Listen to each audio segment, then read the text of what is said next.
Mula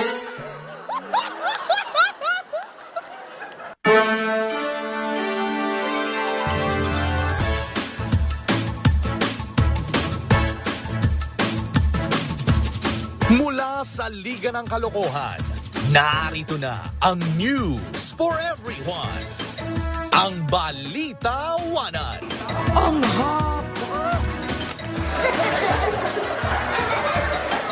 Magandang gabi, everyone!